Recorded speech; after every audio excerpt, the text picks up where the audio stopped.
Show a like and a share anywhere you're watching. Realtors, I think you're going to like today's show quite a bit. Folks of transportation and affordable housing, I think you're going to like this show quite a bit. It's going to be a good one on a Tuesday with the distinguished gentleman. Keith, how you feeling? Brother, if I was feeling any better, it would be illegal. There you go. Doing great, brother. I love it. Doing great. Yesterday's show was good. Yesterday's show was great. Okay. It was great. It was a lot of fun. Any opportunity to talk micro markets and all that fun stuff was great. Learned some stuff about Wintergreen. Yeah, Gavin Sherwood. That I did not. On point, Gavin. Been here since 1987. Stuff I did not know. That's good. It's always good to learn. Pretty exciting. We're going to talk, give them a tease before we start of what we're going to talk about today. Yeah, so it's generated from you and the show that you did yesterday. I've actually had a client pick up the phone, and they're looking to sell at Lake Monticello and buy in Charlottesville, and they wanted me to run some numbers about cost of transportation. They both, I can't give out too many details, and we'll talk about this when we go live, but at the end of the day, you'll be surprised how much more house they can afford when you factor out this 50 cents a mile for two cars at 60 miles a day, right? Because it's 15 miles one way, 15 miles back, and they're taking two vehicles in for the same amount of money. It's per month. I think the numbers. Then I kind of rolled it into this affordable housing question on if we build something affordable housing like we did over at Spring Hill with Stanley Martin for $243. What does that really equate to if you're driving two folks are driving 15 miles one way, the same 60 miles. So we'll kind of get into it. Hopefully I won't get too much in the weeds, but you'll keep me on track, my friend. I tried to. Judah Wickower is our fabulous director. J-Dubs, we can rock and roll when you're ready.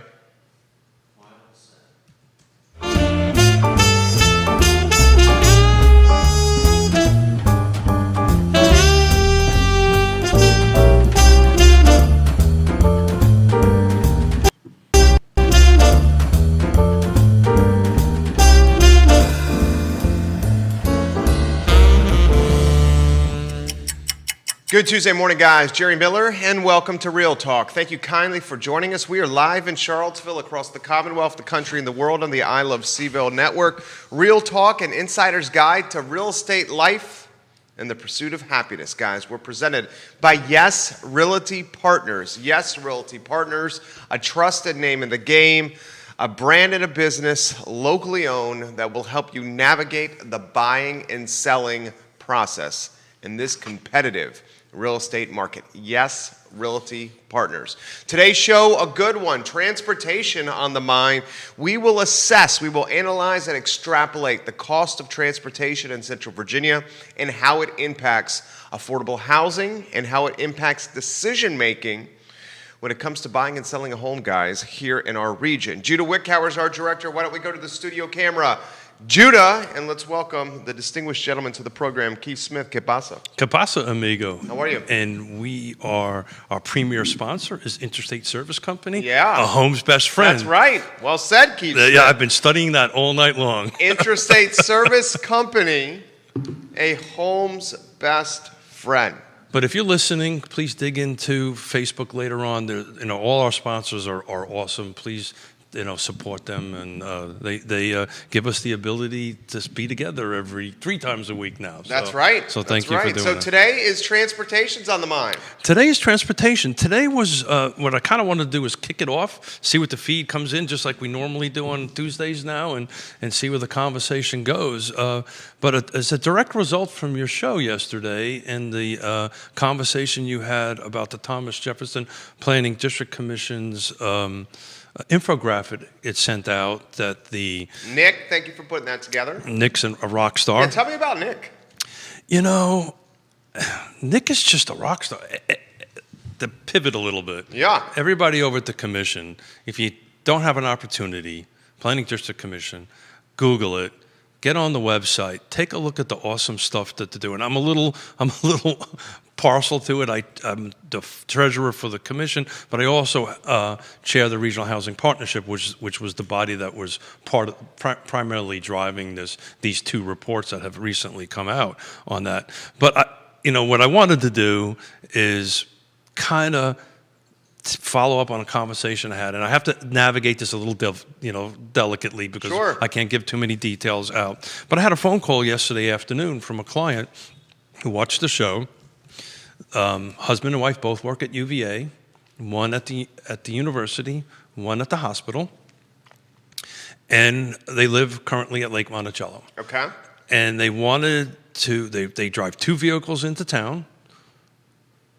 Two separate vehicles. They're roughly 15 miles apiece, so it's 30 miles per person. So they're putting in about 60 miles a day, coming in and out on this 20-day cycle. And I'll look at this and get some numbers in it. But what they wanted me to do is say, okay, if there was a piece of property they're looking over in Fry Springs, Okay. that had a 5 in front of it. Then they wanted to know if we go ahead and factor out our transportation costs, because we really don't look at that as real estate agents, and I think we should look at that. What that costs, in this case, they can actually walk to work, so it would be like zero. And you'll be surprised when we take a little bit of a deeper dive into it, how much per month. Now, we've had this conversation multiple times. The average buyer looks at how much house I can get per month. So I'm spending X amount of dollars. How much house can I buy for that? So to make a long story short, break down all these great numbers that I sent out to you that I'm going to have a conversation. But where they're currently at right now, they bought their home for $300,000. Okay. They put 20% down. So in both cases, we're not going to be dealing with private mortgage insurance. Okay. We're going to talk about that a little bit later on the affordable housing component on that. But the current mortgage is 4.5% interest, right? That was 5 years ago is what they were in. They haven't refinanced it. I factored in their property tax, their home insurance, the HOA fees, because at the lake. And more importantly, there's a new number that I plug into my spreadsheet. There's another cost in my mortgage calculator that I use. And what we did is we took two cars, 30 miles a day, two ways at 60 miles. 60 times 58 cents a mile is $34 a day. Okay. Roughly $35 a day times 20 is $696. Make a very long story short, that equals $8,352. That's just the. And some folks will kick in, and this is where I hope the conversation goes a little bit longer. Give us your take, Nick Erpy. We love you, Nicholas, on the show. He says he loves this topic. The 0.58 cents per mile doesn't include, it's depreciation, fuel. Doesn't include wear and tear in the car. Oh, it does. It does include wear and tear in the car. But what it doesn't include is what you're paying for the car.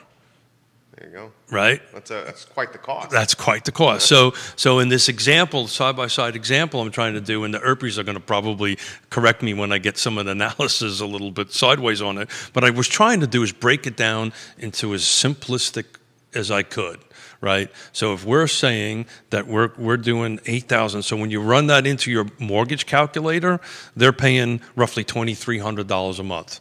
So that's their mortgage payment, their tax, home insurance, HOA fee, and now this other cost, which we calculated is $600, roughly $700 a month.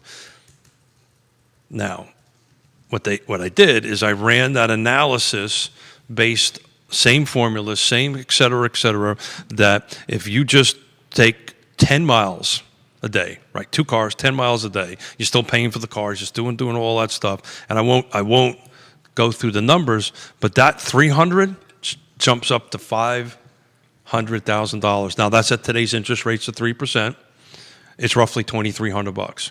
So what they are able to do now, the question is, can I find something to buy there for $500? That's a whole different. All right. So in a nutshell, let's put a bow on this here. Putting a bow on it. The bottom line is they can buy $200,000 more house in Charlottesville with a 10-mile. Radius. In other words, they can drive within 10 miles to that and still keep their payment at $2,300. So it matters, right? And I kind of thought it was hard for me to figure out how to make this into a nutshell and entertaining without being long-winded in it. But the bottom line is, when people talk about missing middle, when people talk about trying to increase density in Charlottesville, this is what happens, right? So if we increase more product, we have more homes to sell. If I'm not driving so far, Mrs. Smith is, by the way, in Fredericksburg today on a meeting. Okay. And I took this topic specifically with Mrs. Smith being in the market, because this is her argument to me for moving into town. Sure, you'd save money. And we haven't even talked about the environmental benefits. The point is I can afford more house for the same amount of money if I'm traveling a third of the distance or less. It's actually, if you take that to walking distance, that number jumps up to $550.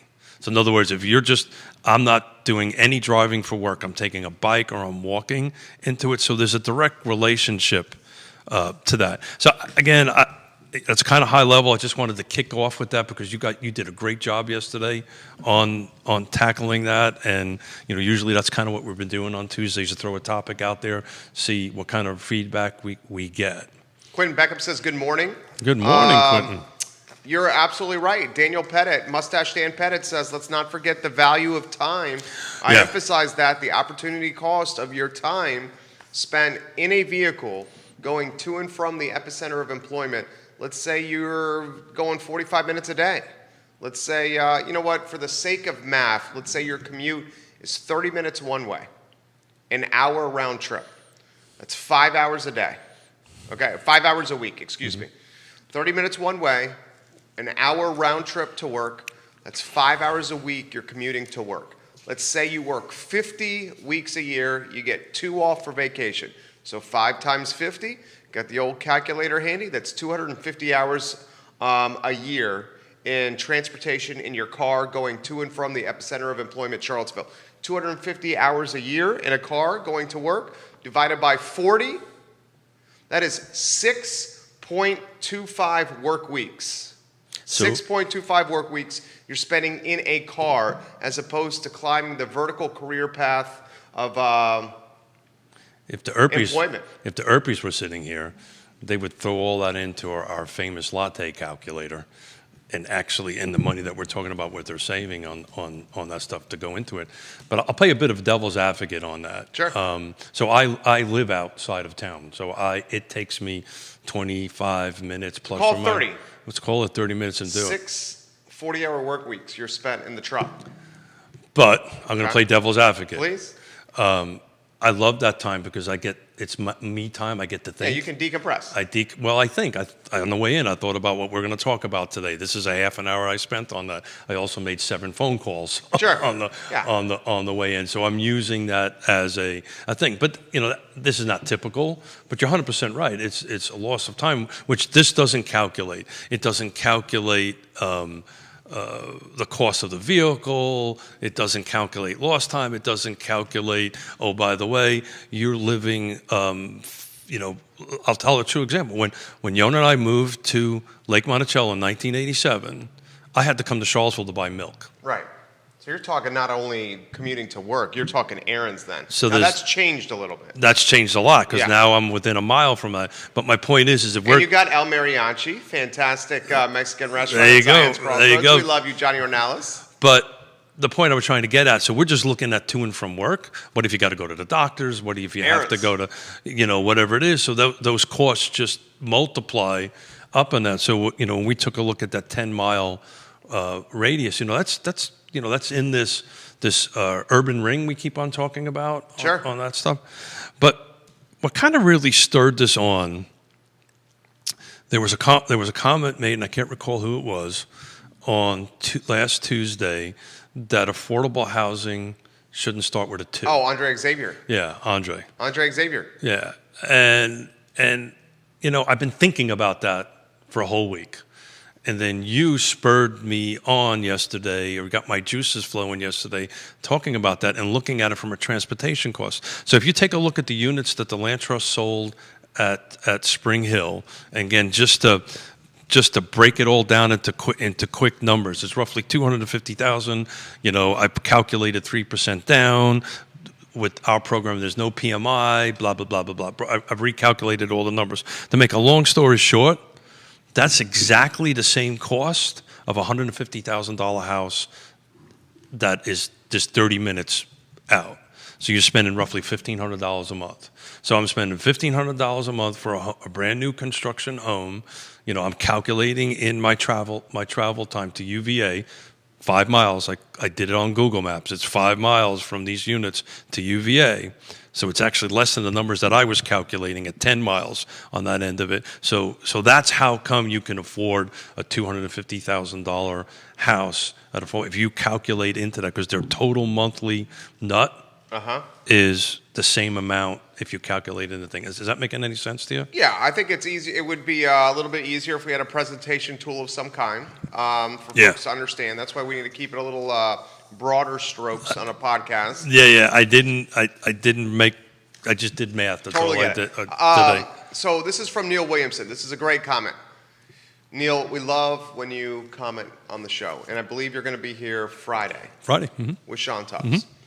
Mm-hmm. Neil Williamson says, for what it's worth, I believe the Thomas Jefferson Planning District Commission numbers include little or no transportation cost as the baseline.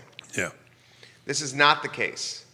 The bigger issue is the chicken and egg problem of increased frequency and ridership. The dumbbell model is when transit works best. One area where lots of people live and one area where lots of people work. Our diffused development and employment patterns do not bode favorably for transit success. So I'll pick that apart a little bit. So the first part of that was the comment I was trying to make is that this model doesn't calculate the fact that you're paying $100 or $200 or $300 for a car, right? That 58 cents does not include that in the calculations. I believe that's the point that Neil is trying to make. I may be wrong. He might want to chime in. Yeah, give us a little more insight into that. This is from Johnny. You have to take in internet accessibility into being in the outer ring. Absolutely, and this was, as you aptly said, this is a tough subject to crank out numbers on a podcast or a Facebook live program without slides on it. I just wanted to get to the point, just comparing apples to apples with this calculation based on this 58 cents a mile, that $150,000 house out. There's all kinds of different criteria why it may or may not work for somebody out there.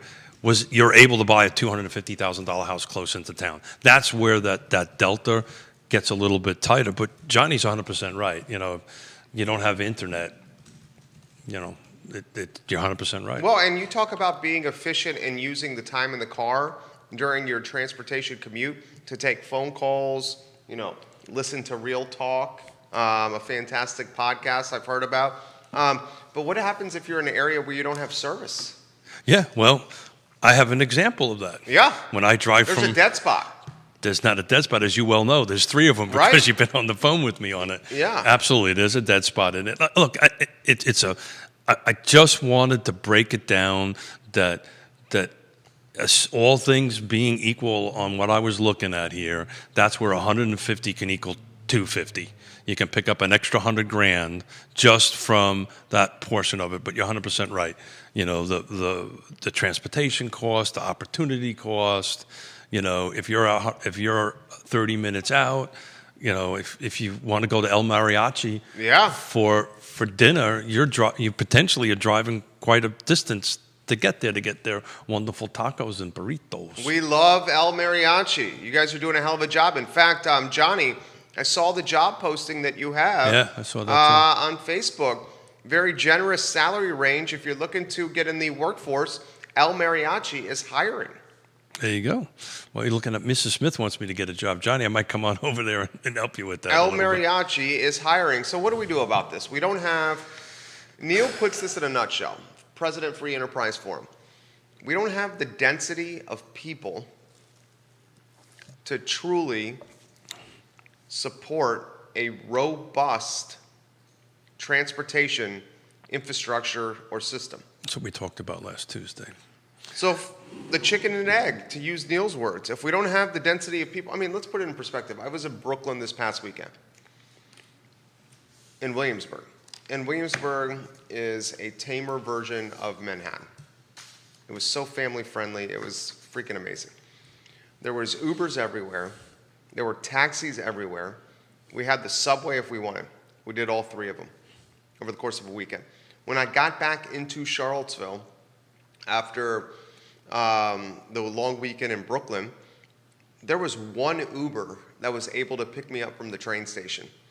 I called Yellow Cab. Yellow Cab said, we'll be there in about 40 minutes. I told you I'd pick you up. It's okay. It's okay. I got the only Uber that was in the area. If you can't have Ubers and taxis, we certainly don't have subways. I wasn't going to rely on the bus then, and I realize I'm fortunate in that regard. Not everyone has that luxury. If we don't have the density of people, how can we support more robust and approachable transportation? Public. Where in Brooklyn were you? You were in Williamsburg. In what streets? With Avenue. Got it. So that, within 2 blocks of where you at, had more people than what we have in Charlottesville. No, but they're all 5-story. Oh, they're the brownstones over there. Whether the 5-story walk. These are the apartments. My section of Brooklyn was all 5-story walk-ups that I grew up in. Yeah. The point is, within a very short, small radius of where you're at, I'll give you that. You can eat up 50,000 very easily right. on that end of it. So. You know, we talk about this all the time. You know, we're 50,000 in the city of Charlottesville.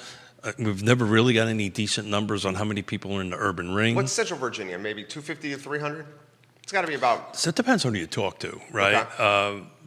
250 to 300 is a spread. In Central Virginia. I would go with that spread. Neil would probably know way more than. He's watching. He's got some comments for us. Than me. But, you know, even if you call it 300, and, you know, other than the 50,000, this 300, whatever we're talking about, is this 30 minutes out. This was the point I was trying to make with the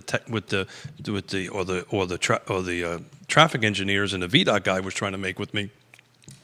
These people, they're driving in anyway, right? So they're going to come into the center work, but you know. Probably going to get into a little trouble for saying this, but I'm going to say it anyway. I love when that happens. I love when you start sentences that way. Yeah, because, you know, here comes Smith. It's like Nicholas and Alex, we were talking about this. I don't want to talk politics, but. Well, we don't talk politics. I know we don't. We don't talk religion. So what do we got here? What's your comment? So, you know, somebody was asking, I had this client in from Arizona, and somebody was trying to ask me, they coming from Phoenix to here, one huge metropolitan area by standards for us to a small metropolitan area. They were trying to understand how come we didn't have certain things here, right? Certain mass transit and so forth and so on. I said, look, you know, the way I kind of look at Charlottesville area, and this is really going to get myself into trouble, so you're going to have to walk me back on this. It's kind of like an 18-year-old person, right, or a 16-year-old person. You know, they think they're not quite grown up yet, right? Yeah. And you know, they have these great visions and goals and aspirations. Yeah. But life really hasn't kind of grabbed them by the tail a little bit. And what we're trying to do is we're trying to be this middle-aged person that has had a little bit of life underneath them, right? Does that make any sense? That makes sense. And that's what it is. So we're trying, and I do this all the time, right? People maybe get upset with me. I compare us to Portland. I compare us to Seattle. I compare us to other cities that are already, you know, middle-aged, right? They have a lot of life underneath. They had a lot of experiences underneath their belt to grab from, to learn from. We don't have that. We're kind of a small area, and we got some, you know, tackling some big problems or struggles, affordable housing being one, or not enough inventory being another, which to me are together, that some of these other jurisdictions have the same problem, but they just have a little bit more money. They have a little bit more resources. Is that making any sense? Sure. This is from current president of CAR, fabulous dude, Quentin Beckham. Good morning, Quentin Beckham. Thank you for chiming in. Quentin, are you back in Charlottesville? He's enjoying his bike ride. You're missed, QB. QB says this: the Brooklyn density per square mile is 36,732 people. There you go. Charlottesville City total population, 47,000 and change. So let's say every square mile equal. This is pretty... Somewhat comparable, but Yeah. thank you for that clarification, Quentin. Neil Williamson, I may be dating myself, fellas. The tipping point for Metro and D.C. was when the federal government stopped paying for parking and started giving out fare cards. UVA via UTS does this on a smaller scale. Yeah. UTS is a University Transit Service. I remember while I was a student at UVA, 2000 to 2004, you could get just about anywhere in the city of Charlottesville riding UVA Transit. Yeah. In fact, I remember as a first year living in Dabney 101 old dorms, hopping a bus, UTS, to the Harris Teeter and buying $9.99 cases of natural light, and then getting back on the bus and going to Dabney 101 to University of Virginia. So he's basically saying UVA, in some ways, with the student ID card, has a transportation service that allows you to get around the area. And I know for sure that there is a transportation roundtable that's working on this.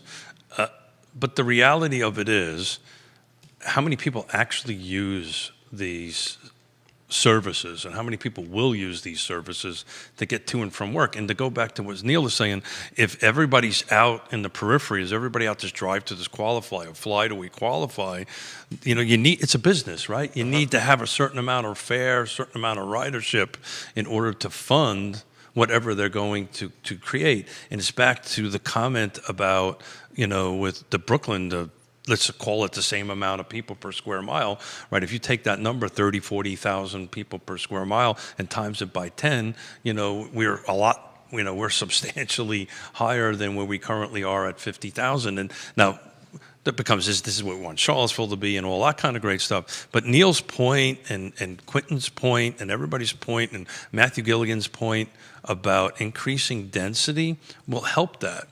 But the bottom line is, if you take a look on it, there is no option other than the land trust at the moment to buy a brand new construction 1,700 square foot house, yada, yada, yada, for $250,000. Oh, by the way, that the builder's losing money there, so we're putting $21,000 worth of subsidies into it. There's down payment assistance. There's all this magic that has to happen just to hit that number, right, on that end of it. And all I wanted to compare to it is the monthly payment.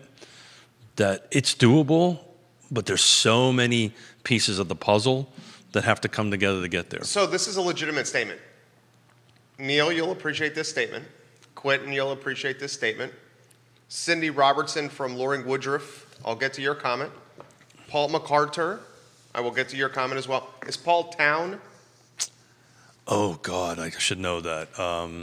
Let me do a quick little search here. Paul will chime in. I think it's Avenue, actually. Oh, yeah, it's Avenue. I think it's Avenue. Well played. I think it's Avenue. It's Avenue. It is I'm Avenue. on the board. I should know this Avenue stuff. Realty. It is Avenue. Well played. We love when you guys watch a show. Absolutely. Makes me better, that's for sure. Well, I mean, and they hold us accountable. They do. I mean, that's the tough thing about doing this. You see, you will be held accountable when folks are watching. So, population, this is from Neil Williamson, president of Free Enterprise Forum. This is a good one.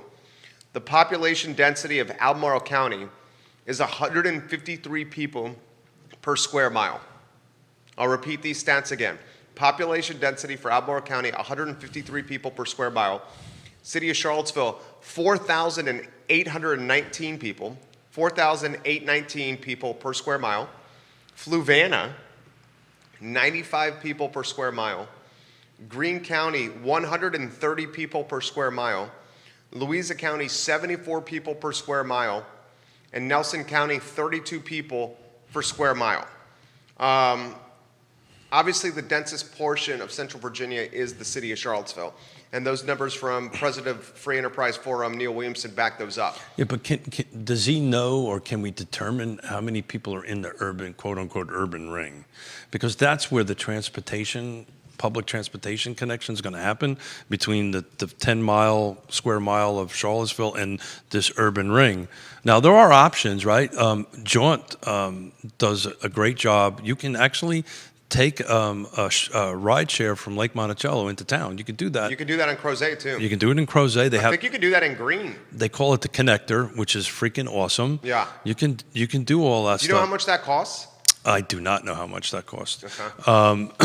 But the service is available. Now, if it's chosen or not is a different story. But I'm trying to, in my feeble way, to get back to this promotion of this more density or this upzoning, and a shout out to Matthew Gilligan, and people can watch. There's going to be a planning commission meeting tonight on 2 projects that Piedmont Housing Alliance is going to come in here right outside of Charlottesville. That would potentially add about 100, if it gets approved and goes through, about 150 affordable housing is. I can't remember the exact numbers. I'd have to dig it up. I don't have the numbers in front of me. But the bottom line is there's a project running through the city council. Please Google it. You can get into it. That would increase affordable housing, would increase the density of opportunities for people either to rent or buy or whatever the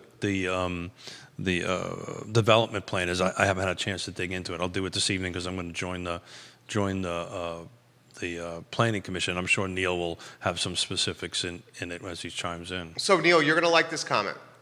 Quentin, you'll like this comment too.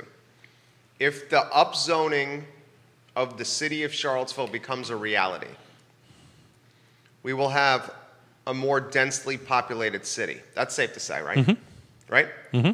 We upzone the city, we create more housing stock, more housing opportunity, the population will increase.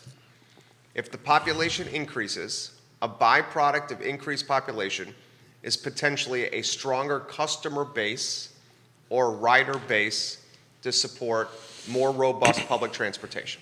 That's safe to say. Sydney Robertson, Lauren Woodruff, here's her comment.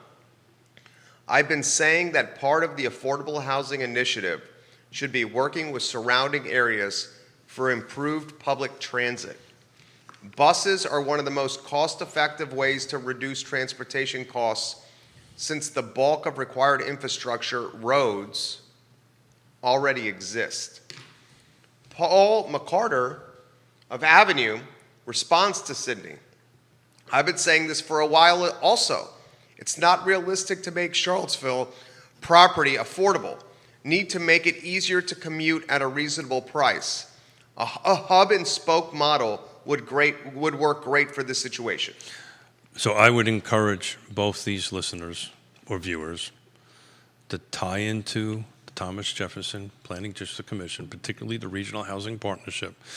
I made a motion 3 years ago or more to create this. And the reason we chose this body of the Planning District Commission is because we have representation from all 6 jurisdictions.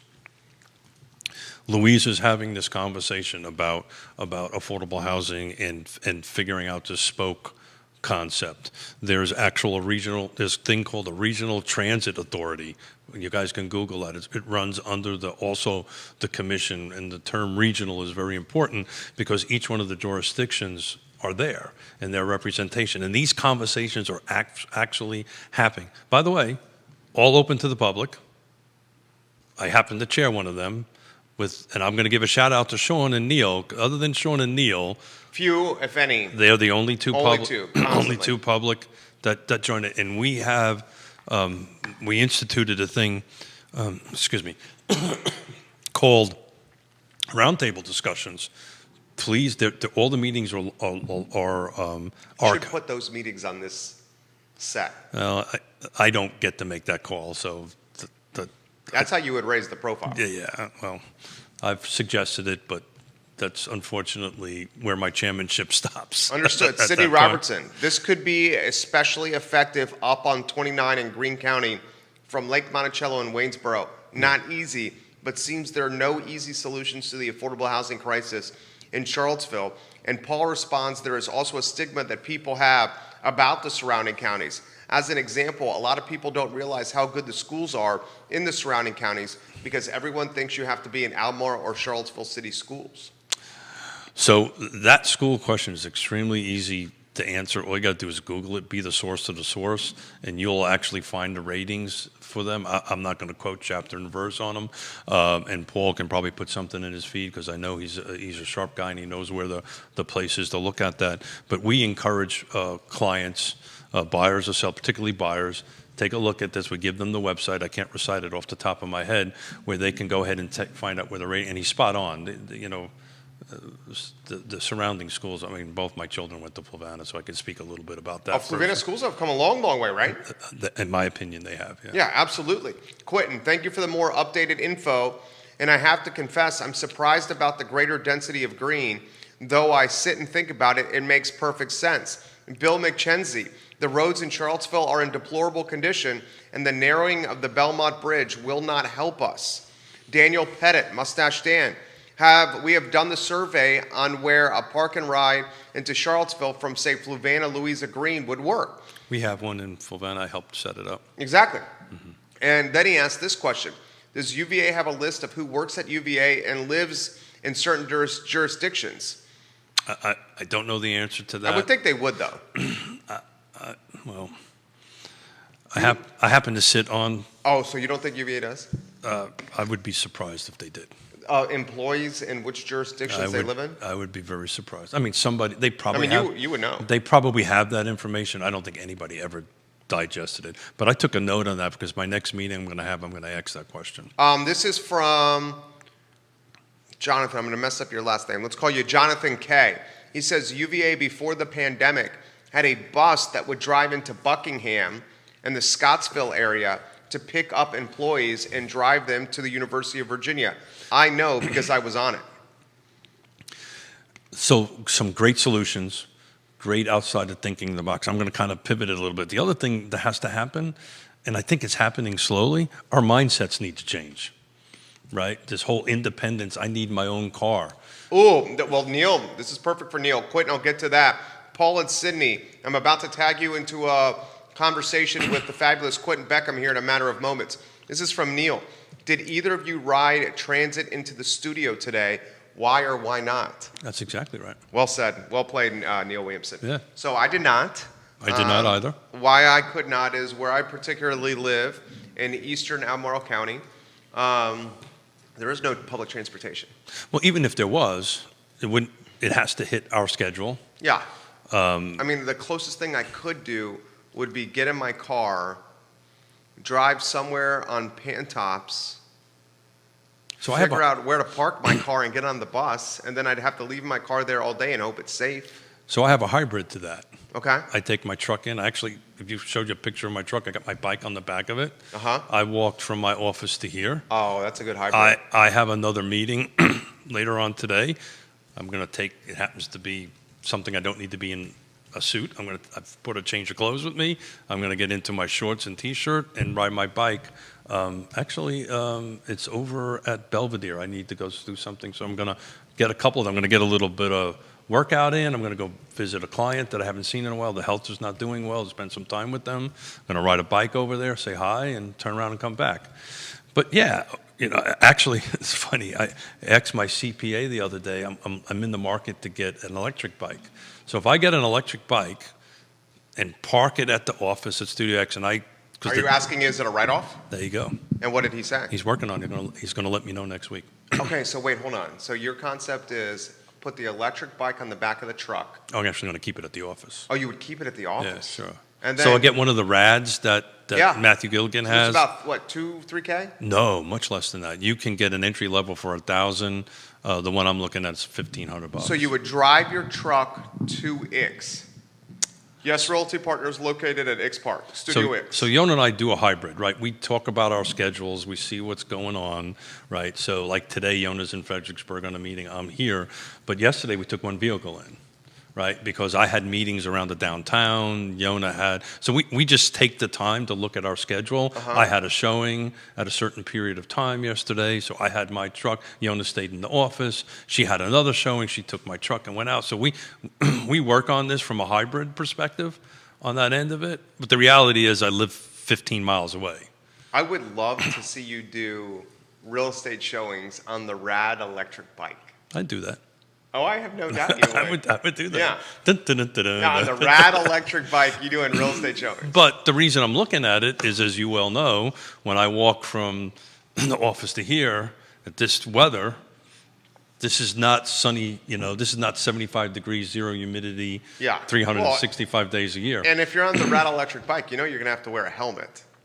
Oh, yeah. So that's going to mess up your hair. I haven't thought that one through. Yeah, and you like your hair to be good when you're out in public. Yeah, but I think the cool factor of being on me and Matthew Gilligan on the cool factor. Right. Gilligan, Matthew, you getting some props today? I saw him the show? other day. Gave him a. Was he on the bike? He was on the bike, man. Yeah. Did he recognize you? No. But I said hello to him. So you honked the horn and stuck your hand No. out the window? No. I was walking and I was going, go Matthew, go, and he just kind of looked at me, yeah, whatever. It just kept on going. Paul says, imagine a park and ride pickup at the Lake Monticello Clubhouse and Food Line in Fluvanna County. So there is one. There's a park and ride. So At Lake Monticello Clubhouse? No. Okay. So there. Because that's the most densely populated area of Fluvanna County. Yes, sir. You taught me that. Yes, sir. 4,300 rooftops? Roughly 4,300. Yeah. Okay. So we're is talking probably 10,000 people at the lake, right? There is. Unfortunately, again, go on the Thomas Jefferson Planning District Commission website. We run the park and ride for this region. There's a button there. You can click on it. It can tell you all the stats. It was about 5 years ago, maybe 6 years ago, I petitioned the Fluvanna County Board of Supervisors. There is a park and ride right next to the Food Line. Unfortunately, I drive past it every day. And no one's there. Nobody's ever there. Yeah. And you attribute that to? Attributed to exactly the point that I was trying to make and Neil makes. It's not consistent or reliable enough. No, it's a mindset thing. Right? It's an independence thing. Prime example. Hello, Vanessa Parkhill. My mother, you took the train up to New York? Yeah, so pleasant. 106 one way, $106. About 7 hours, 6 hours? 6 hours and 15 minutes. And you know what? The train up was so much more pleasant than the train down. Oh, why and you is- called it, the train down was 33 minutes late. Yeah. That's because you didn't take the express. That's true. Right. I took the, is it the Crescent? Yeah, the Crescent's always late. The Crescent. And then the way up, it was So talk about getting something right on transportation. the train was pleasant. No, Neil will correct me if I'm wrong. This was an initiative put together by the state of Virginia, and so this Northeast Corridor train Yeah, that's the one, yeah. comes from Lynchburg. Excuse me. Comes from Lynchburg. Allergies are kicking in here. Sure. Comes in from Lynchburg. If I got a Ricola right here. Oh, I would love one. Would you like a Ricola? I would love a Ricola. You hook up You a gotta brother. say, Ricola. Here's a Ricola for you, my friend. I won't touch it. I'll give it to you in the wrapper. You're a good man. Thank you, sir. Yes, sir. I have more Ricolas here if you need So the reality of it is that the Crescent, them. Yeah. why does they call it the Crescent? It starts in New Orleans and ends, I think, in Boston or something like that. Okay. The Northeast Corridor starts from Lynchburg, so it's all, I was giving you tips on it, always is on time leaving out of Charlottesville, Because it's from Lynchburg. and it's always on time coming out of, we could take it up to, Penn Station? Stamford, Connecticut, because Okay. our oldest daughter lives in Norwalk. But to go back to this mindset thing that needs to change. Now, Yona and I are trying to do this, right? We're having an internal fight, right? I want to stay out in Lake Monticello because I have very specific reasons for that. Yona wants to move into town, and like I said, I hope you're not watching the show today because I'm not selling myself too well on staying.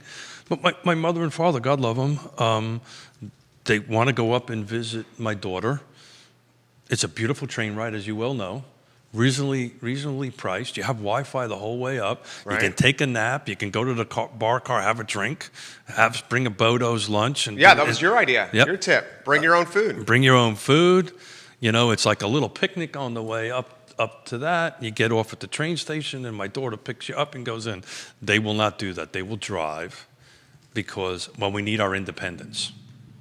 And I went, oh, guys, you're kind of missing it. Yaz has a second car that they don't use. Do you have that car? Oh, no, I can't drive with somebody else's car. So there's a lot of, rethinking, recalibration of one's thinking. And that's what Yona and I are personally trying to do. We literally map out our schedule. And it changes day to day because of the business we're in, right? It's just what it does. But we change it every day, and we have a meeting, morning cup of coffee meeting, and go, what's your schedule for today? What's my schedule for today? Can we take one car in? Absolutely. Okay, great. This is what I got to do. I got to see Jerry this morning, so forth and so on. And that's the thinking that has to change a little bit. It sounds like a branding and marketing campaign. Oh, yeah. You got to manage the perception of transportation. Neil Williamson said, I've heard transit called loser cruiser. Not a great brand position. He's 100% right. This is a brand challenge here. Then he says Meredith Richards gets major kudos for increased heavy rail in Charlottesville. Meredith Richards is a train advocate. Yes. Or lobbyist, Yep. we could say. I just tagged Meredith on the stream here. That would be a great guest for Real Talk. I'm on. Meredith Richards. Quentin. I agree with Paul McCarter and Sidney Robertson. Transportation and its availability also has a huge effect on things like brittle poverty, which is when a family is just one transmission breakdown from homelessness. Oh, totally. As it takes that out of the equation for people that have to commute, making affordable housing more available to those who have lower AMI. Well said, Quentin. He also adds, for example, to have housing be more affordable, you need one, more housing, and two, better accessibility to the affordable housing that already exists, but is a greater number of miles from the job. Quentin Beckham. Well, we'll put an example to it, is the Stanley Martin Spring Hill homes at this 243. We love you, Stanley Martin. We love you. There's two bus stops right in front of the project, and fortunately, the ones that we built and so if everybody has vehicles, but one of the decision-making process of the buyers of the affordable housing buyer is well, if my vehicle breaks down, I can always hop on a bus, right? So that is a kind of a real-world tie-in to what Quentin's trying to say. More comments coming in here. Sure. This is from. Man, I'm sorry. Can I call you Jackson? I'm gonna call you Jackson. Just because I'm not sure how to say the name here. I think it's Jackson. Jerry, bring up the topic of a private business being the transportation answer or solution. Do you think that could ever happen? Well, technically, that's what Jaunt is. Right? It's not a governmental, it's a nonprofit, if I remember correctly. I may have that wrong. But it's not a government, right? It's not a jurisdiction. So Jaunt is some other NGO, right? Or some non-governmental organization that is providing that. Look, because we only have 50,000 or whatever number that we have, one jurisdiction alone can't do this. So A, it has to be regional. B, it has to be a PPP, public-private partnership. You can't, and actually I'm going to call it 4 Ps, public-private partnership with a nonprofit in the middle of it, because you're probably going to need a nonprofit to help put this together. But that's what has to happen. But look, if the mindset doesn't change, right, so if we put a bus route coming from downtown, coming from Lake Monticello, 4 stops in Lake Monticello. I'm just picking numbers off the top of my head. 4 buses from Lake Monticello that comes into downtown Charlottesville or UVA or whatever it is, and they run 4 buses a day. The question is, will anybody ride them? Are we going to end up? Well, the mindset is changing as millennials and younger make up more of the potential ridership foundation. Millennials and younger are less car-centric minded and focused. Until they have kids. Then that changes, because I've seen that firsthand. That's a fair comment. That's a good response to It that. becomes very different once they start having children. Yeah. And it's funny, you watch them, they get the big minivan with the first kid, right, because they want to super protect them. And Sure. the second kid comes around, I don't need that much, and they get a little bit smaller. But my previous comment was, it took me to get that park, and this is what I'm about to say is not about me. Okay. I just want to put it into the energy that it takes. Into perspective. Into perspective, thank you. That park and ride, Yeah. I went in front of the Board of Supervisors multiple times, had one-on-one meetings with VDOT, one-on-one meetings with the owners of the property, because it's on private property, to go ahead and allow to do that, get the signings, get everybody on board with it. It was hundreds of hours of work to get there. And oh, by the way, there's a staff member that has to manage it from the commission to go and do that. And when I drive past there and see no cars, you kind of say, so why the hell? You get demoralized. Why the hell did I do all this work for? Yeah, So but we still give Keith props, guys. No. for the effort. I'm not saying that for that reason. No, but come on, viewership and listenership, we got to give him props for that. You know how much time he puts into this? But my point is if we go through this, are people going to use it? It's all great ideas, but are people going to use it? Versus, and I'm going to turn this back a little bit to something I took a note down I want to talk about a little bit later about Crozet in the missing middle, and this conversation that you keep on throwing at me about Albemarle County on that end of it. But if this project's approved, right out, it's by the core of downtown Charlottesville. It's over by the old Maca building. And it gets approved. All that stuff is walkable. All that stuff is bikeable. All that stuff is on the current transit system on that. You know, if you have a vehicle, you're traveling less than a couple of miles to go anywhere. So to go back to the concept of more is better, in this case it actually is, right? And it may pull some of the folks that are coming out in the further areas to come in and keep them off the roads to a certain extent. So I think this, I keep on wrapping this around about increasing density, this missing middle, this upzoning. I'm trying to paint a picture verbally.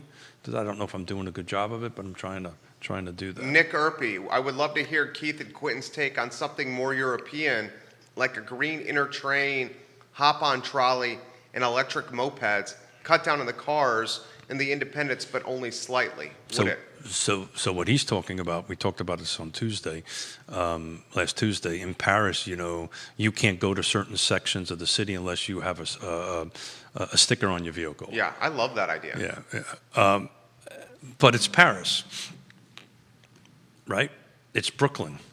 It's 30,000, 40,000, whatever it is, per square mile on folks, right? Not 50,000 or 40,000, whatever the number is, in 10 square miles.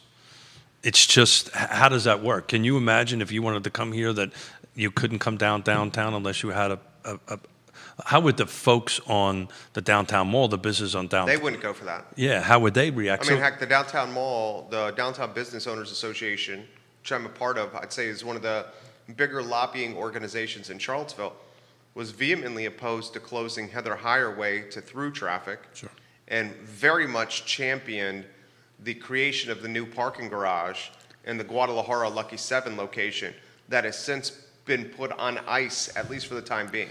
So when you look at some of these other cities, just to follow up on Nick's comment, some of these cities are traditional grid patterns, even though Paris isn't, but traditional grid patterns. And I think what he's proposing is, one street is shut down to vehicles one way, only local folks that live on it. Those would be bikes and mopeds. One coming back the other way is vehicles. You see some cities doing that in the United States. DC does that a little bit, if I remember correctly. I think there's some parts of Manhattan that are trying to do the same thing.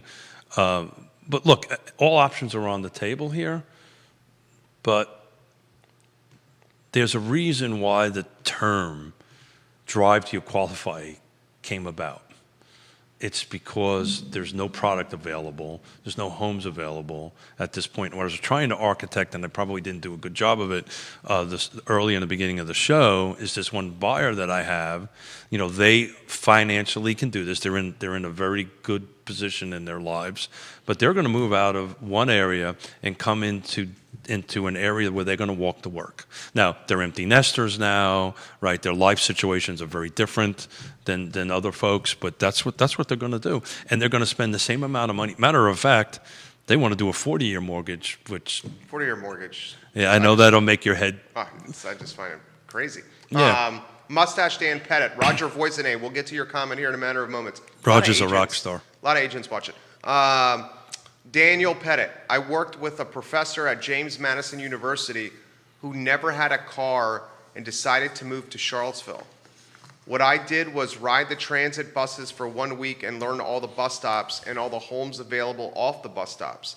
I think all the people who make transportation decisions in Charlottesville need to take the time to ride the buses. Daniel also asks, I love your comments, Dan Pettit. Dan also says, how many people are using the Charlottesville buses? Are the buses mostly empty most of the time? Would love to hear Keith's take on that. Well, I'm going to give Dan a shout out. When Yes Realty Partners did the Blue Ridge Area Food Bank, he came and visited us at the Expo on his bike. That's legit. Does Dan live in the city of Charlottesville? He lives close enough. I won't. Okay, yeah. I won't. But he lives close enough within this urban ring inn, right? That's legit, Dan. You rode the bike? He rode the bike to see us and donate. Dan Pettit. Let's give Dan Pettit the props. So these things are doable. Folks just need to rethink a little bit. Now, it's we're young and I in our lives, right? It's a little easier for us, right? We can get our schedule. We don't have... You don't have kids in the house. We don't have kids in the Yeah, house. it's not like you're bringing a ton of groceries or diapers or picking up at swim practice or soccer practice anymore. Yeah, I was on the phone with Zena Joy, right, who with Tao Insurance, who handles my personal insurance, and we're going... Liza the dog got off her leash and is now on set. This isn't technically supposed to happen right now. Judah, can we get somehow Liza on camera right there with Keith? Liza, I love you. This is a blooper waiting to happen. So Keith, and I won't say who the guest was, Keith obviously loves dogs. I do. There was one guest that we had on this seat that was terrified of dogs. Liza got off her leash, walked up to him, and he said, "Oh, jeez. Look at this. Liza's on set. Can you get her somehow up so we can see the beautiful dog?" I'm not going to pick her up. Okay. Let me see the beautiful way. There's Liza the Okay, dog Lisa, on set. get. Liza, She's get. the I Love Seville mascot. All right, J-Dubs, Get. we got to get a little. He doesn't want his suit all haired up over Get. here, J-Dubs. Go. I'll get you a bone later. Roger. Nothing like a love of a Oh, go Liza's ahead. amazing. Liza, you're supposed to be on your leash. Roger Voisinay, Remax, right? Yeah. Finally seeing something in image form. I've been telling this to clients for decades. Yeah. If the IRS allows 55 cents per mile, then you know it is a real cost. Yeah. It's 58 cents. Yeah, 58 cents. And Roger, you're 100% right. So I think the world of Roger. He's a pro, been in the business, he's just an absolute pro. I literally got chills when he said that. And the reason I got chills is now all this hard work that we've been doing in the background is paying off. When somebody like Roger makes a comment like that, that makes it all worthwhile. Roger, we love when you watch and comment on the show.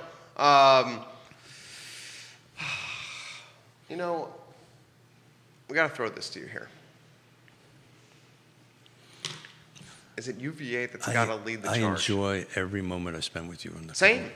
Feel the same way, homie. Thank you for what you do for me. That's our pleasure. Should it be UVA leading the charge?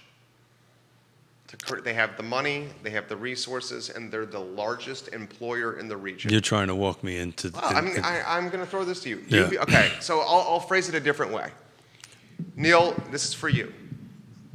This is for everybody that's watching. So UVA's made this commitment to affordable housing, right? Okay. The commitment to affordable housing, you know as better than anyone. Yep. Aren't you on the... I am. Is it the committee? Is that the right term? So I'm on the community engagement team. Okay. Community engagement team for UVA and affordable housing. Mm-hmm. Okay. We know that commitment, while is genuine and it's authentic, it won't have an impact on the area for about 10 years. If you're lucky. If you're lucky, 10 years. Yeah. Okay. Should that commitment and should that community and engagement team, instead of being focused on something that's 10 plus years down the road, be focused on a transportation solution that could be a reality much sooner? So you can never have this housing discussion we're having without transportation in the mix. We talk about this all the time. There's actually 4 things that need to be talked about simultaneously. The actual production of the product, right? Increasing density, rezoning, red tape into green tape, transportation, what's the fourth one? We talk about it all the time. Healthcare Yeah. and education. Okay. You can't separate one from the other. This is my opinion, for what it's worth. I've got my plate's a little bit full with the stuff that I'm on. I think, and I may be wrong, and Neil can double check it, or maybe you can double check it online. I believe UVA is part of the Regional Housing Transit Authority. I think they are. I don't know that for a fact. I have to double check that because I'm kind of in trying to be on this side of the table at the moment. But I can tell you in all our meetings, we do that. The question you were asking me is, should UVA take lead in that? I mean, UVA could incentivize one of its schools. Yeah. I mean, you're talking... This is a hard conversation for me to have with you in live at this point because there's some stuff that I'm privy to that I have to be very careful about talking about it because I made a commitment not to do that. Okay. So I'm trying... I mean, they know you host a talk show 3 days a week, right? I don't even think they know what I do, to be honest with you. Their heads explode when I talk to them. Okay. Why is that? Well...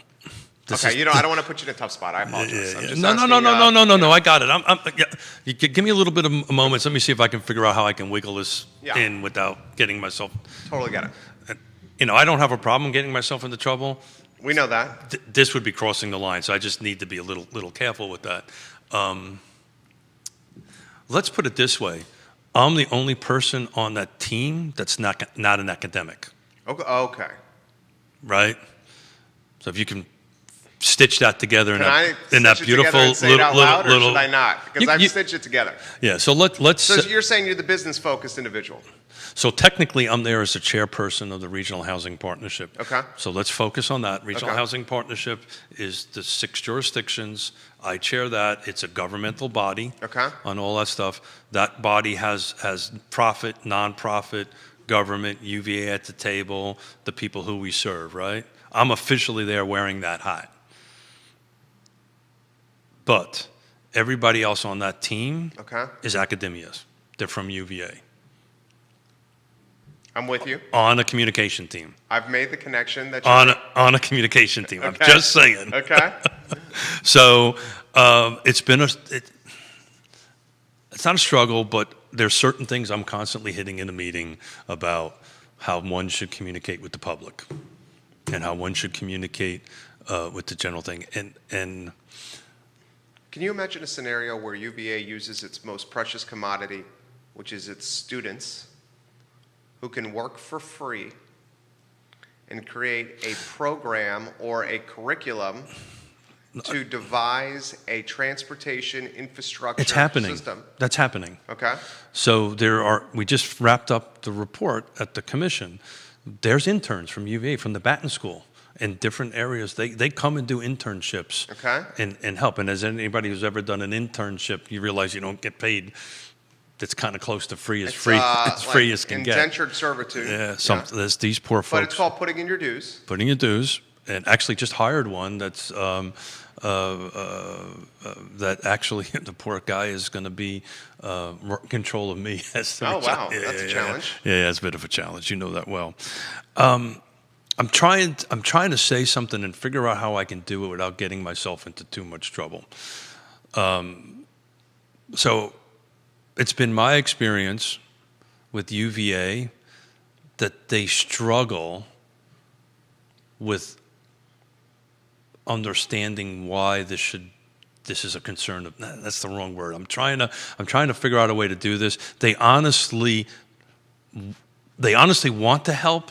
They just don't understand how, and they don't understand why they have to help. Is that making any sense? Yeah. And that's what I'm helping with the conversation. In that, at least I'm trying anyway, with the conversation. And I'm trying not to throw anybody under the bus or do anything like that. But their world is so wrapped up in academia, and these are all super smart people, way smarter than I'll ever be, right? But they don't they're trying to navigate this world, and I've been fortunate to visit other cities that have major universities in it, and I never understood since 1987 why there was not more of a connection to what they call town and gown, right? Where there's it just seems to be this separation of thinking. President Ryan is doing a great job in trying to bring that back in. So we're trying to reverse many years of that. And I hope I navigated that well. I think you navigated that well.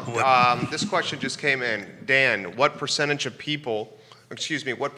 time do you think these academic people spend on this team working for solutions short and long? Oh, quite a bit, actually. I can tell you quite a bit. I know because I'm part of it. They spend quite a bit of time on it. They're generally putting 150% into it. It's just not their world. Yeah. Right? I mean, if maybe the approach is this, get a Central Virginia-wide transportation system. Well, that's what this. I know, but funded and backed by UVA, as opposed to figuring out the donation of land and the creation of affordable housing. Because if you get the transportation around the Central Virginia region, but Jerry, the housing will follow. But I believe this in my heart and soul. You cannot just do one item. Yeah, we get that. But you have so. The housing option that they're doing is 10 plus years away. You asked me this question. I've been thinking about this for so long. Are the affordable housing efforts and initiatives keeping up with the invisible hand of the free market? I've been thinking about that nonstop since you asked that question. And what did we both decide? Yeah. We both decided they were not, right? Yeah. Not even close, right? Well, yeah. The reality of it is, yeah, man. What I don't want to do is I don't want anybody to stop giving up, right? I don't want anybody to take this conversation that we're having at the moment to say, well, nothing's going to happen. We're not going to do this. Neil, Dan, everybody who's watching this, to include myself, that, there's some excellent people working on this. Are we making the progress that I want to make? Absolutely not. But I will tell you, in the last 3 years, for whatever reason, the conversation has gotten forefront. When President Ryan, when UVA says this is a priority to us, now they need help navigating that. They just don't know it, right? They're just not what they. This is like Keith Smith saying, hiring me or bringing me in to run a university. I wouldn't know the first freaking thing to do. I wouldn't know anything about it. I got kicked out of high school. What the hell do I know about higher education? This stuff I know. Yeah, this stuff you know. And they're just trying to navigate this. Look, here's the reality of it, and I'll continue to get myself into trouble. There's two things that UVA needs to wrap its brain around, and it hasn't gotten there because it can't figure it out. Two T words: trust and transparency. Okay, I'm with you. Sorry about trust, that. No problem. Trust and transparency. Yeah. That's what they're trying to get their brain around. Okay. And that's hard for them because of the comment that you made. Well, just have UVA pay for everything. Well, hold it. They think the community sees UVA as having.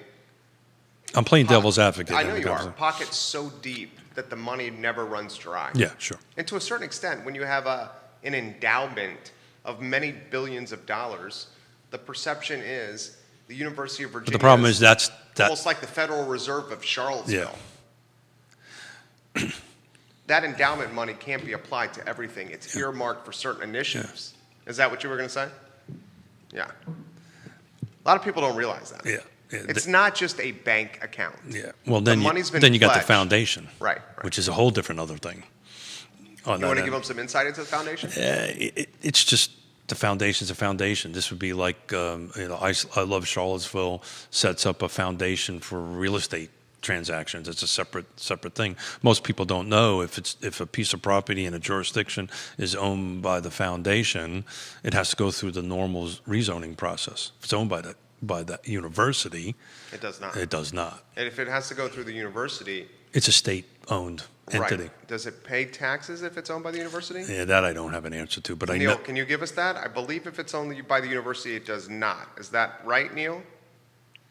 So and I just don't know if I'm going down a road I shouldn't go, but since we're down it, we'll just keep on trucking and see how it goes. You don't have to. I don't want to put you in a tough spot here. Well, it's an important conversation to have.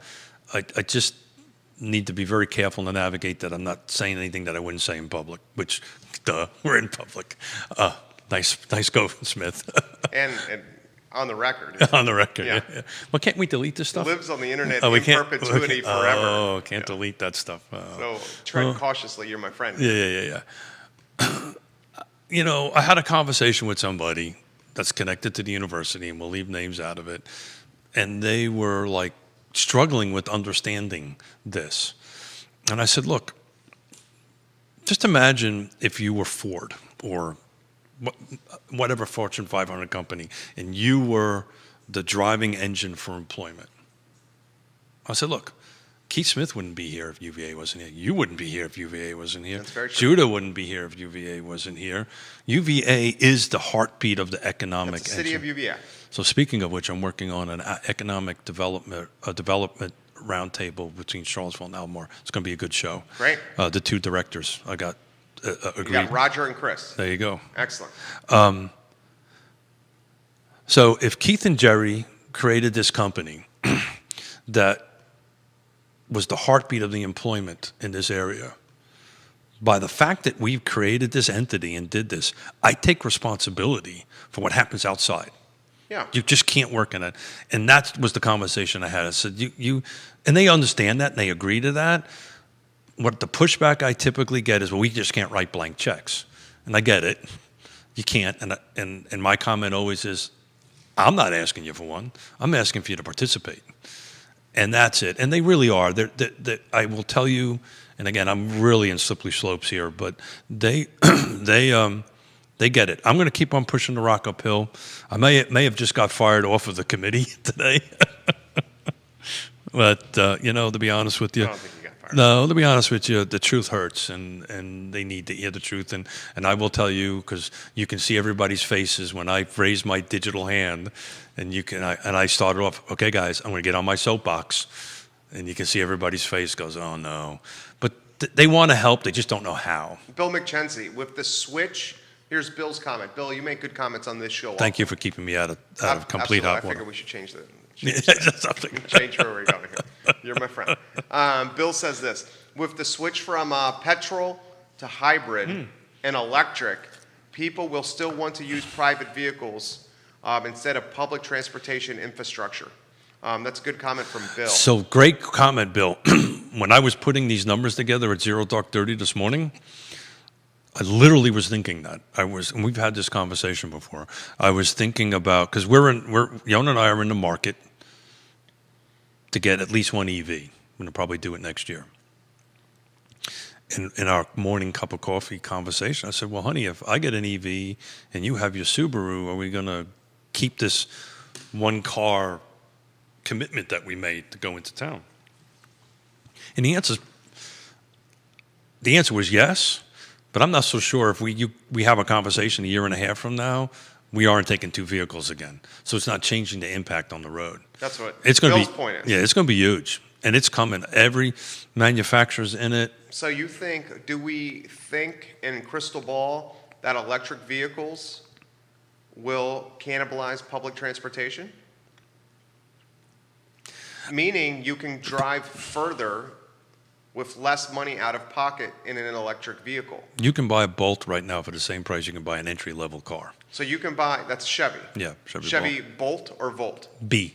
Okay, so a Chevy Bolt with a B, the same price as an entry-level car. Plus you get a $7,500 tax credit. You get a $7,500 tax credit, and you can go considerably further, you pay less to drive it.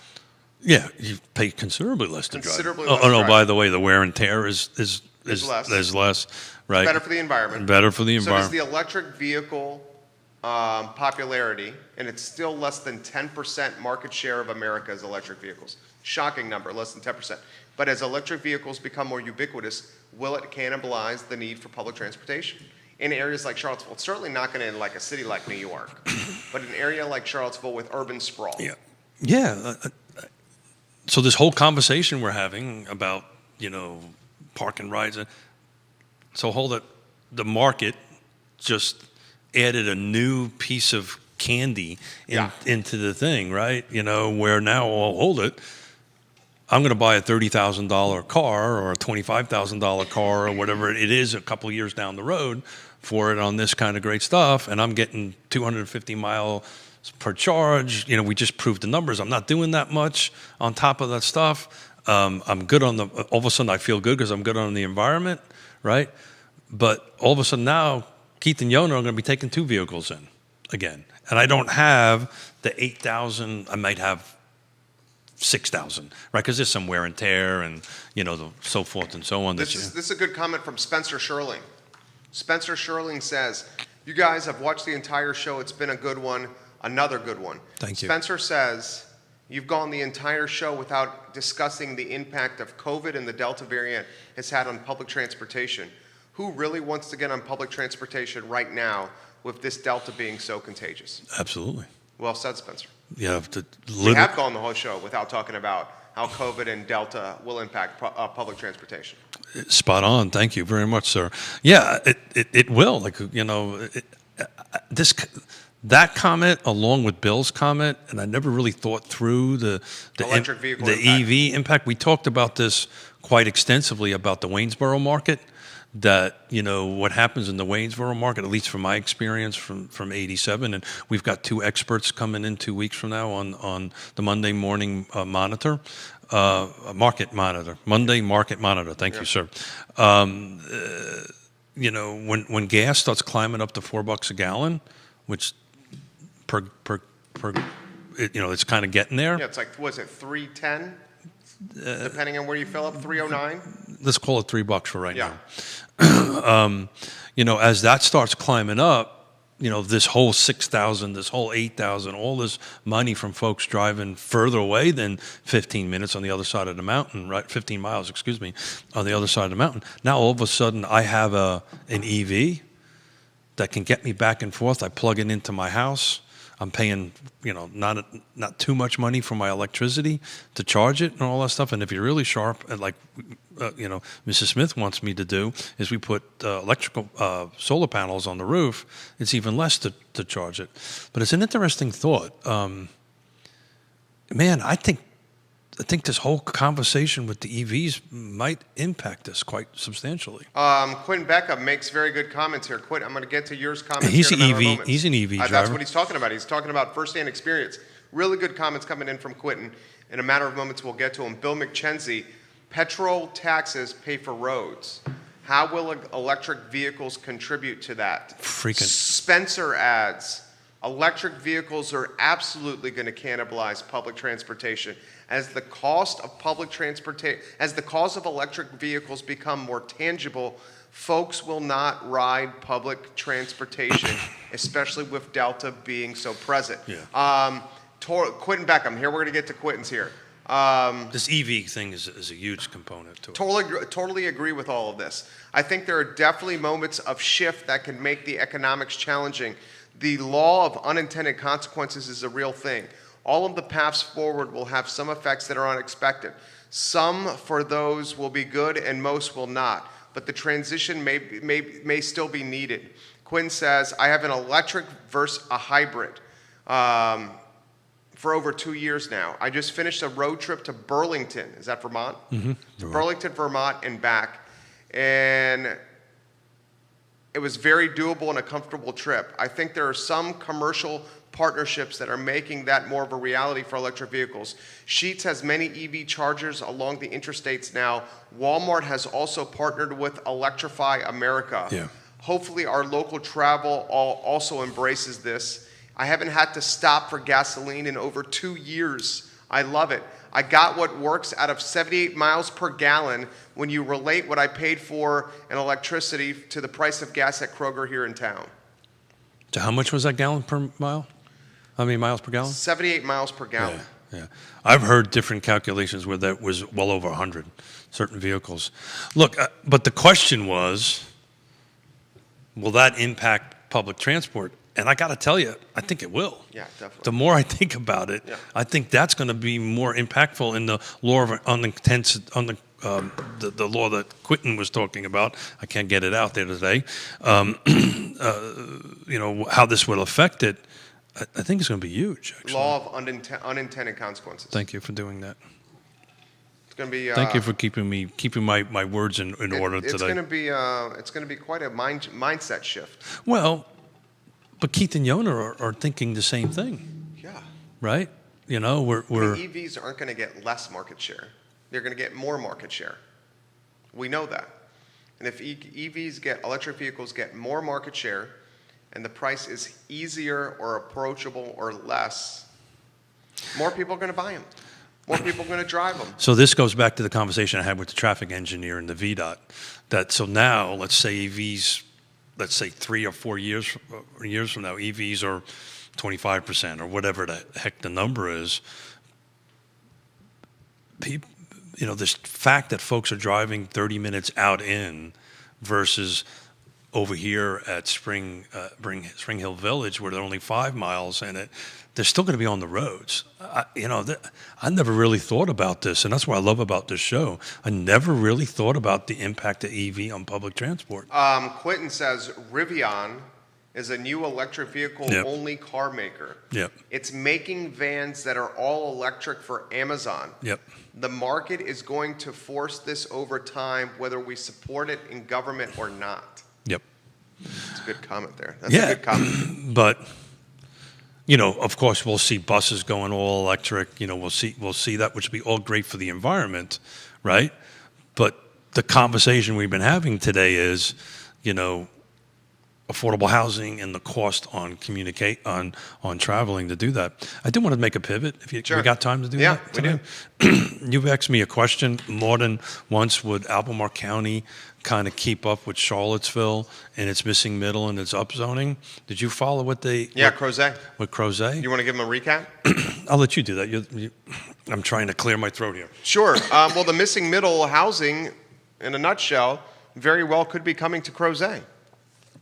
Yeah, so what they did, a vote of 4-2, is they left this in the Crozet comprehensive plan.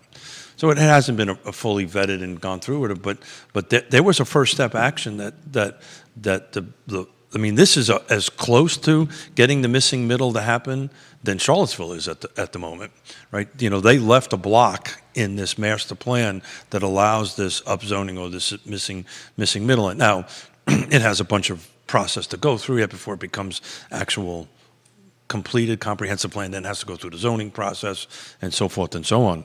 But that was a huge step forward. Kudos to Albemarle County Board of Supervisors. Do you, when do we get to the point, devil's advocate for the sake of a talk show, when do we get to the point where you're starting to consider density issues and access issues to Crozet? There's 2 ways to get to Crozet. Yeah, basically, yeah. Right? 250 up and 64. That's what I'm saying. Mm-hmm. 250 up and 64. Mm-hmm. How many of you guys have tried to get in and out of Crozet when there's been an accident on the interstate or on 250? Turns into a little bit of an issue. I personally can talk about that from Lake Monticello, but go ahead. The density is upticking in Crozet. So one of the struggles I have with Crozet, there's no real defined area of Crozet. So if I do a search for Crozet, it's kind of all over the place. Actually, in order for me to search for a client, I actually have to put schools in it in order to get a better... I think that's how you would do it. Well, normally I would just, like Lake Monticello, be Lake Monticello. So what are you putting in Western Albemarle High School in the search function? Yeah. And that makes the difference on it. But I'm curious how many people are currently in whatever this radius is that we call, I haven't had a chance to do the numbers on it. I know Lake Monticello's numbers, right? And to go along that, you're 100% right. So there's basically 3 ways into Charlottesville from Lake Monticello. Come in 53, 616, or you can go up to 15, go all the way to Zion's Crossroads and come in. But I can't tell you, since 1987, numerous times, tree down, an accident. Yeah, it makes it extremely difficult. It's the reason why I always budget in an extra 15 minutes, which sometimes I do, sometimes I don't, to come in because otherwise I got to turn around and go back. So that's roughly 4,000 houses times 2 is 8,000. There's roughly 10,000 people plus or minus in Lake Monticello in a 4,500 acre subdivision in that area. So that's a real thing, right? There's only 2, and these are not I-64. This is not. These are more back roads. That's exactly right. Yeah. Well, I'm just saying, eventually we're going to have to consider the increased density and only 2 roads in and out for Crozet. Mm-hmm. But are we at 10,000 people in Crozet? I don't know. Yeah, there's more than 10,000 people in Crozet. I wouldn't know that number. Population of Crozet? Let's do a. But it's just hard. I mean, if you use Neil's numbers. Okay, I'm just Googling population of Crozet, Virginia. I'd say it's at least 30. Oh, you're right. I don't think it is. Crozet population, according to Google in 2019, was 7,159 people. Yeah, so it's probably close. It's probably close now. You're right. If it was 7,000. I honestly thought it would be more than that. No, I didn't think it was much more than Lake Monticello. But I would. So that shows you how dense Lake Monticello is. Mm-hmm. So 2019 population of Crozet is 7,159 people. Mm-hmm. That shocks me. I thought it would be higher. That's the U.S. Census? Yeah, I'm going to go to, trying to get, doesn't that surprise you? Not really, no. It doesn't surprise me at all. That's how it feels anyway. It feels somewhere between 8 and 10,000. Lake Monticello is 8 to 10,000, depending on how you count it and how you put in are you counting the surrounding subdivisions, so forth and so on. So, it's, what circle you're doing it. But I would say that Crozet and Lake Monticello is probably on par. Pretty darn close, anyway. I just learned something right there. I hope you guys learned something. Well, that's the reason why I fought so hard to get that roundabout on 53, because there's 16,000 cars a day. Let's say that number again. 16,000 cars a day that run through that roundabout, both ways. That's a lot. That's a lot of cars. That's a lot of cars. That's a lot of cars. All right, that's the show today. Today's the Tuesday edition of Real Talk. Friday, what you got? So we've got Neil and Sean. This is going to be a lot of fun. I put on my seatbelt and see where the show goes. We have nothing on the topic. I think Friday's show is going to be good. Neil Williamson and Sean Tubbs. Put it on your calendar now. And it's always good. We always try to get a show length award. Set record on that stuff. But yeah, thank you. As always, I love these shows, these Tuesday shows. I kind of threw an idea out, and we just kind of rolled with it. Even though I've got a bit of allergies going, it's I think we're doing good. Mustache Dan Pettit, great show. Spencer Sherling, fantastic show. Spencer's a rock star. Thank you, sir. Jason Burke, aren't we already in need of road and parking expansion now? Wondering where all these new cars are going. Good show today. From Jason Burke. Mm-hmm. Jason Burke is a realtor in Los Angeles. Mm-hmm. Really? Jason Burke is a realtor in Los Angeles. So he's watching in Los Angeles. And a Los Angeles real estate investor. Was at one time the owner of Little John's. Oh. On the UVA corner. That's right. That's not you. And Mr. Jason Burke is watching the show from LA. Thank you. Thank you. I'm going to actually respond to you, Jason. Thank you for watching. This show is presented by Yes Realty Partners. Yes Realty Partners. We're live on 15 Facebook pages and every social media platform known to mankind. If you need help in the buying and selling of your home, Yes Realty Partners. Honest, approachable, and very straightforward. Oh, it's another Jason Burke. Gotcha, Jason Burke.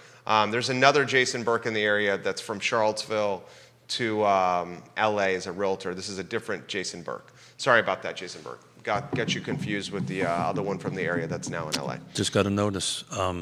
Cherry Avenue is closed down. There's some power lines down. Anybody who's local. Message. We just got a message coming into the Batman hotline over here. Cherry Avenue is closed. What is it? Mrs. Smith just texted me. So Cherry Avenue is closed. There's a power line down. Cherry Avenue closed, power line down. Cherry Avenue closed, power line down. Guys, thank you for joining us today. I Love Seville show is in 45 minutes. What do you got on? You got Tuesday, Alex Irving. Oh, Alex. Yeah, I love when Alex comes on the show. I learned quite a bit. We'll see you in 45 minutes, guys. Take care. Very good show. Thank you, sir.